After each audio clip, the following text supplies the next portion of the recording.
Hey, everybody. I just wanted to come live and talk to you for a second about something called the Dream 100. Um, on all the entrance questions to the group, some of the leading things that people said that they needed help with were generating leads. So we're going to kind of talk about that for a second. If you're watching on the replay, give me a hashtag replay. If you're watching live, go ahead and give me a hashtag live and show some love with some hearts down there in the reaction area. Help spread this out a little bit. Anyway, there's basically two kinds of traffic that you can pull in to your sphere of influence, right?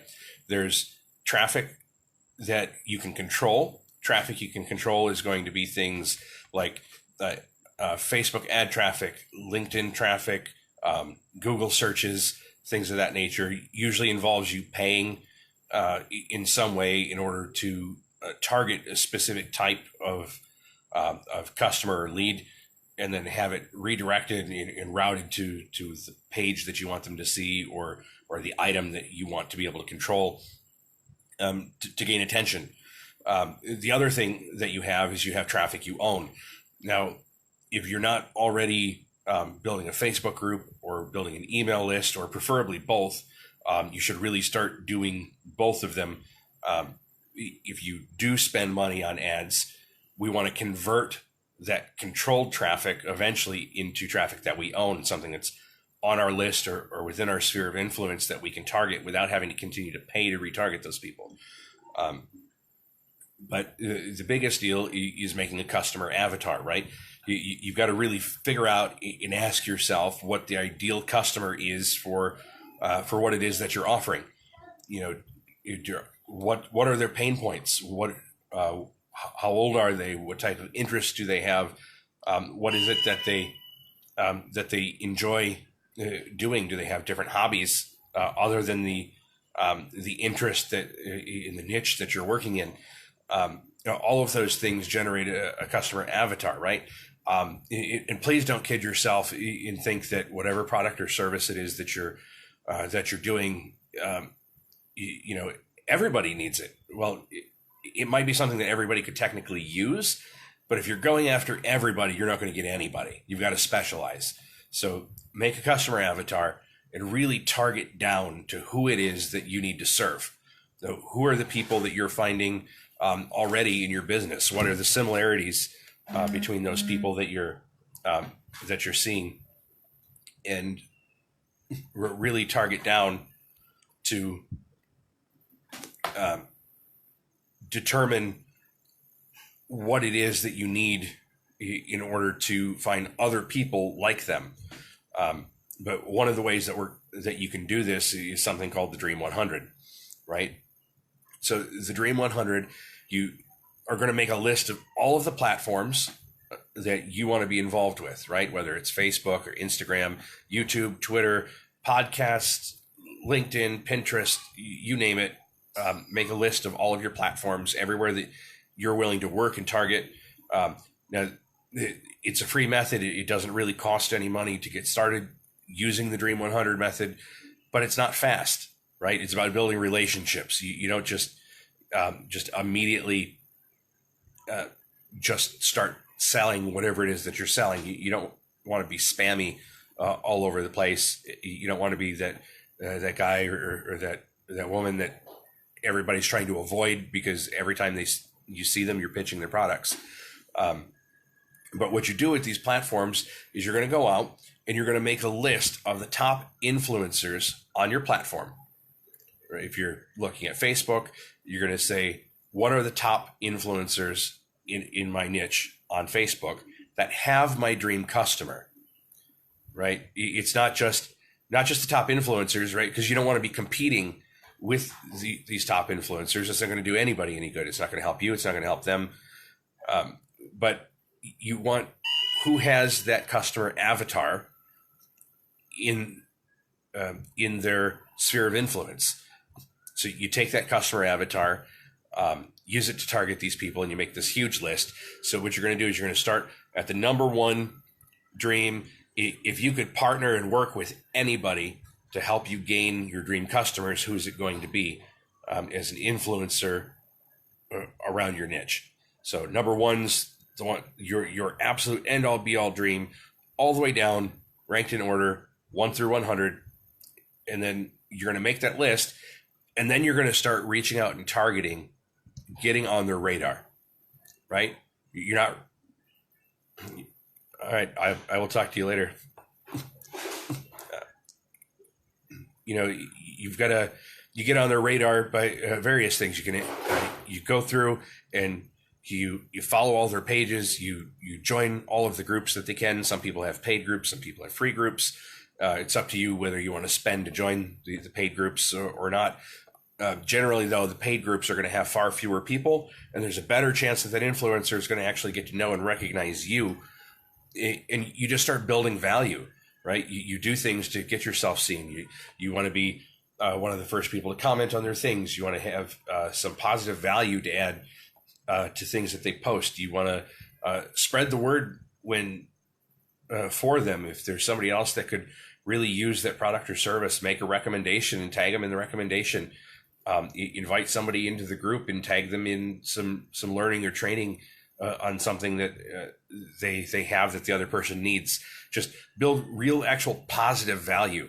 And at no point are you really ever discussing anything about that, about working your products, right? You build a relationship with them, and then once the relationship is established, you work toward attempting to talk with them, where eventually the goal is a joint venture. What we're trying to do is provide so much value that your Dream 100 target feels the need to recommend your product or service. There's a reason that big companies spend a ton of money on celebrities to endorse their products. And it's because when the celebrity says, hey, I drink Coca-Cola, they're prescribing Coca-Cola for quenching their thirst or being the beverage of choice. And much like you go to a doctor, typically we'd get that prescription from a doctor, and we don't really question it a whole lot. You take your prescription to the pharmacy and you plop it on the counter, and you get your prescription, and you go home and you take it. And once in a while you'll question it, but it's more the point that when somebody of influence tells you, this is what I use, this is what I recommend, this is what I think everybody should have, that becomes the thing that everybody then needs, recommends, and should have, and people go out and get it. These people have already worked on building these hopefully massive lists, and when they do that, they're giving you the stamp of approval across their entire list on all their platforms, everywhere through the entire sphere of influence. So you constantly want to be attempting to reach always 2 levels higher than where you are, right? So you have this level of influence that you use, and you want to look not to the person who's just a little bit ahead of you, but you want to look to the person ahead of them. And those are the people that you want to initially attempt to reach out, right? Because you're way down here and you need to get way up here, but we need to jump in little steps to get there. So we reach out to that 2 levels up, and we establish those relationships. We add value. We get that stamp of approval. They leverage everything out to their list.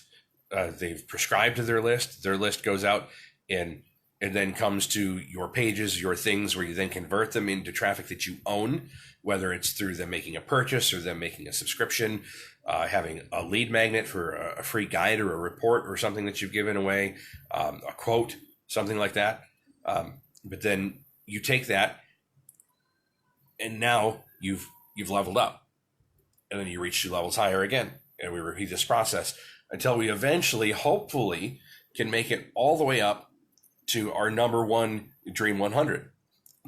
So now this works regardless of what industry you're in, regardless of what you're selling, what you're doing, what your business is. You're leveraging influence that other people have. You're borrowing it. And then when people buy into that borrowed influence, they become your own influence, and your influence grows. So for those of you that are out here following, that are doing network marketing, if you're You find out the niche that you're working in, find out who those influencers are, reach out to them, ask them to join affiliate programs, or starting a party link or presentation, or however your network marketing company is set up, to be able to pay them for the opportunity to where they have decided that they like and give the stamp of approval on your products, but then add a little extra value for them and let them push those products out to their sphere of influence. Pushing that product out is going to be good twofold for you. One, it gives them more motivation to more completely push out the product instead of just saying, hey, you should go check this out. They now have a vested interest along with you. It's almost more of a joint venture, or what we call a JV, where they use their sphere of influence for their own gain still, but at the same time, as they do that, they're bringing their sphere of influence into yours, and you're leveling up. So let's just keep leveling up. And really, this is such an important exercise for traffic generation and lead generation that almost all of the top marketers use the Dream 100 for their process. You'll see all the time. You'll see large companies, large marketers where they're teaming up and doing things together, and a lot of that happens because they establish this relationship through the Dream 100, and they leverage each other's lists, right? They combine in a symbiotic relationship, and they just explode. So instead of having to retarget and always drive ads to that traffic, and now I'm not saying not to spend money on advertising and not to drive ads to the traffic. There's a lot of good reason to use that, and it's also faster in terms of jump starting. But once you can establish that relationship doesn't require continued marketing dollars to go in to pull those leads and to pull that traffic, and you're able to pull people into your sphere of influence regardless of what you're doing and what you're changing. If you're changing the offer, if you change career, those people are still in your sphere of influence, and you still have them. You move them from one thing to the next, to the next, to the next. So I would love to see everybody make their Dream 100 list and post it to the group so that we can see that you've done the Dream 100. We need to hold each other accountable a little bit. And then what I would like to do is start setting up a way that we can all work together to help each other achieve reaching their Dream 100 contacts and leveling up in working. There's a lot of ways that we can help each other beyond just sharing information and learning. We can help each other by pulling people in together between our different spheres of influences. We can start a Dream 100 right here at the bottom, where some of us have more influence than others, and we can work to leverage that influence to continue to grow, which will get us up the ladder a little bit further to reach up to some of these higher level people. And on your Dream 100, this is your Dream 100, right? Nobody is exempt from being capable of being put on the Dream 100. If your goal is that you want the biggest celebrity that works or endorses for some things in your field, you should absolutely add them. So go ahead and work on your Dream 100 list. I want to see you guys post it. Let's get some positive momentum going. Talk to you guys later.